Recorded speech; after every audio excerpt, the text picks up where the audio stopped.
If I was standing here some 55 years ago, I would have been vaporized instantly by a fountain of lava that zapped into the sky as much as 1,770 feet. Now, for context, that's higher than the Empire State Building. Now, walking through here, all that's left is maybe a warm crater, lava rock, and some pretty unnerving steam vents.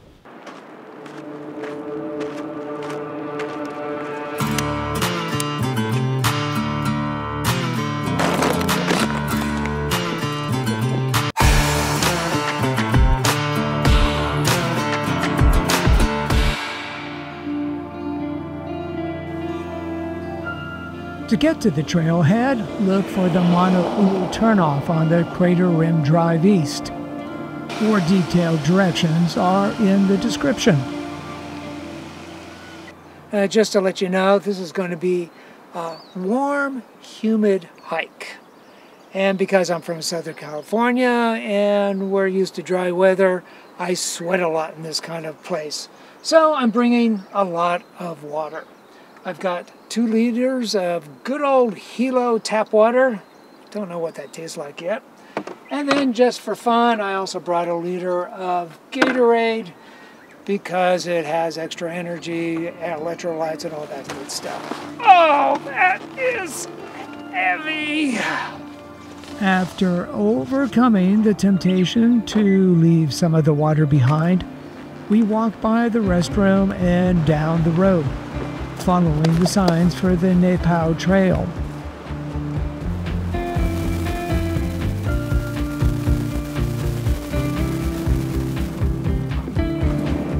Don't expect a defined path. This is lava after all, and resists getting worn down by boots. The route roughly follows the early 1960s version of the Chain of Craters Road that vanished under the 1969 eruption from Mauna Ulu's crater. We skirt along the edge of a woodland that shows signs of recovering after having been obliterated by lava in the past.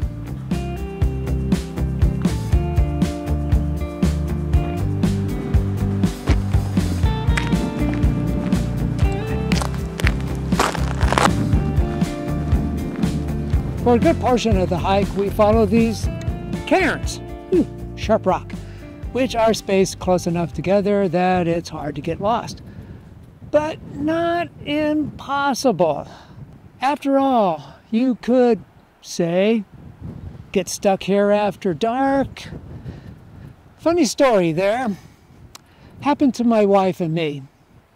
So I speak from experience when I say, even with headlamps, these rock piles are hard to see in the dark. They just blend in with everything else. Of course, as you can see, we survived our trip, but we ended up having to sleep out until sunrise.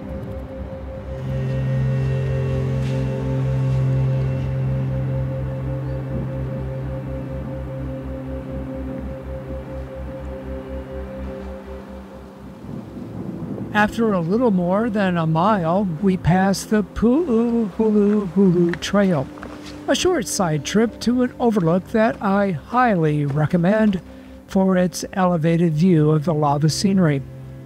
It can be especially pretty at sunrise after spending the night sleeping on lava, as we once did. Now, along the way, you may come across these pillars of lava and wonder to yourself, what kind of geologic sorcery is that? Well, the explanation is pretty simple. There used to be a tree here. And now the trees around here are laden with moisture. And so what happened was, when the lava came through, that moisture inside the tree allowed it to withstand the heat of the lava for a certain amount of time. And then the lava cooled around the tree obviously burned up. And what happened here is the lava receded and left this sculpture. Now, you'll also find what are called tree molds, which are cylindrical holes in the ground where the lava completely receded away.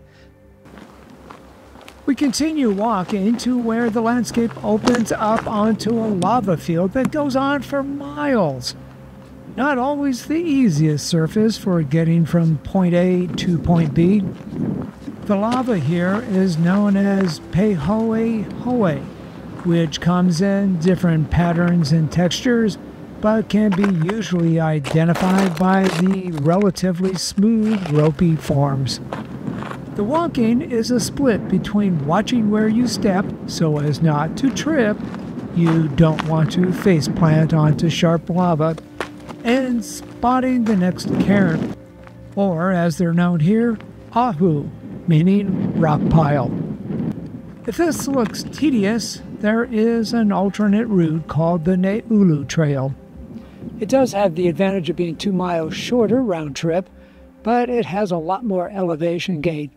And in my opinion, I've done it before, it doesn't have quite the same pizzazz as the Nepal Trail. Instead, it goes through a forest along a road that was destroyed by a lava flow. It isn't just the same experience, in my opinion. But if you want to do it, there's a way to get there in the description.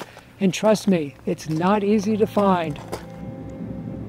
I think one of the miracles of the Nepal Trail, well, any place where there's this much lava, is the amount of plant life already colonizing the black rock.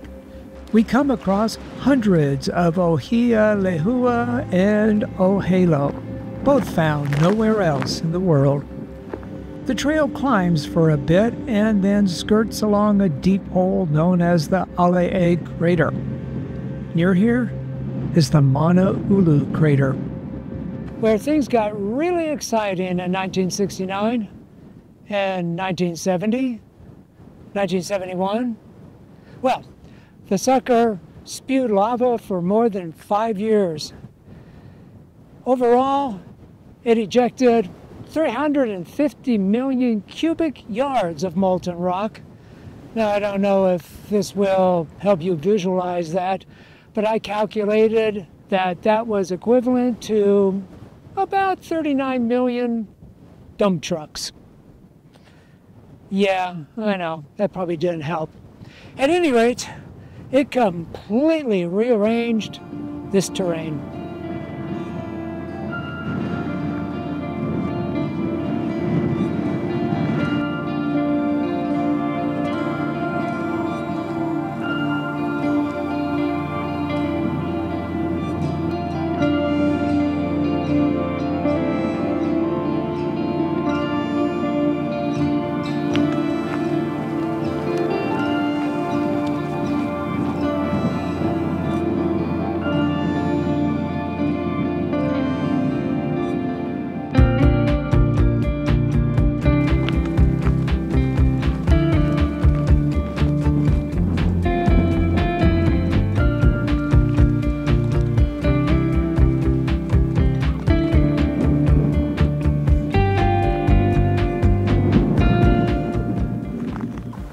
Makaopuhi crater is the next point of interest, a 500-year-old mile-long pit that's the largest crater in the East Rift Zone, where we're walking.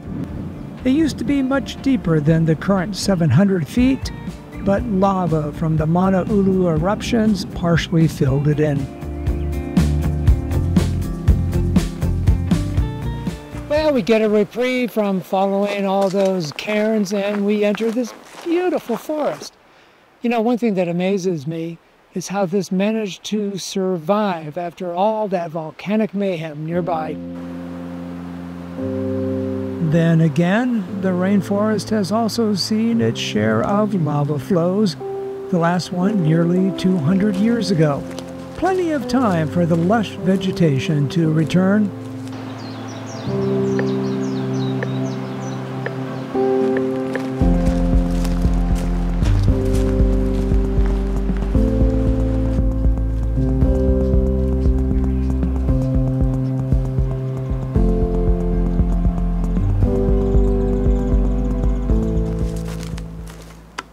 So, if you were to have taken the alternative 1 mile shorter route, you would be coming up to here.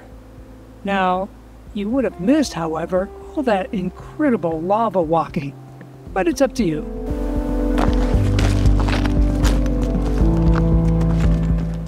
After about a mile of hiking, we come to the improbable remains of a factory.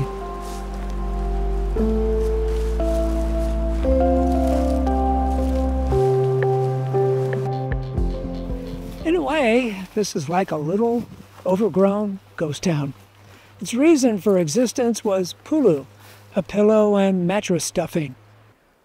What once made it in high demand internationally was how soft and cushy pulu is. It grows around the fronds and fiddleheads of the Hapu'u pulu fern. Apparently, it was only known locally until 1847, when a businessman took a few pounds of it as payment for a debt.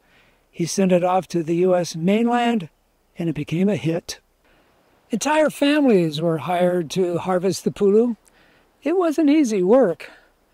They had to cut the stalks with stone tools, scrape off maybe 5 ounces of pulu, which was dried and collected into 100-pound bales that were sent off to Honolulu. Now keep in mind, it took 30 pounds of pulu to fill just one mattress.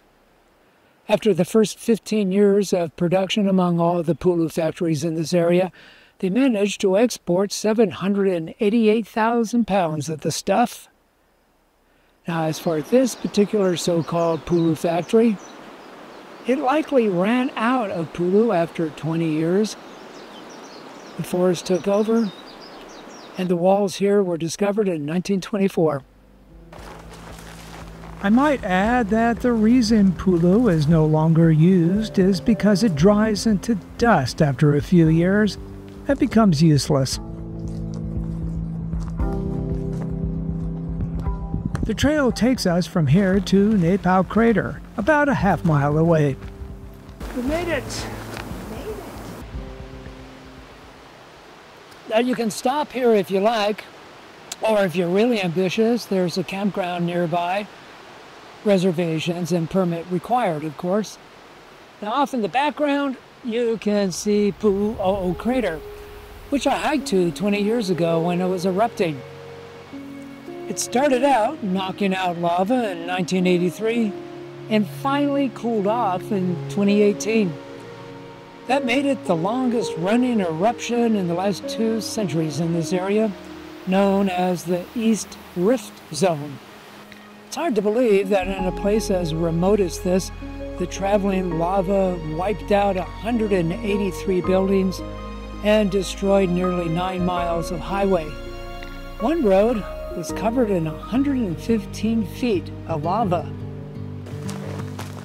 We now have to turn around and go back over the 7 miles we just walked. Near the Ala'e crater, we come across these steam vents that show how below our feet, the lava hasn't completely cooled. Probably nothing to worry about.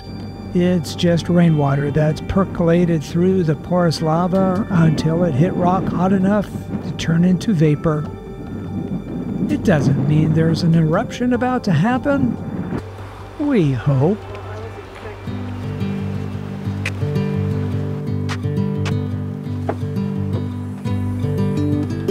Oh, and in case you're curious, we drank up just about all the water we took with us. So there,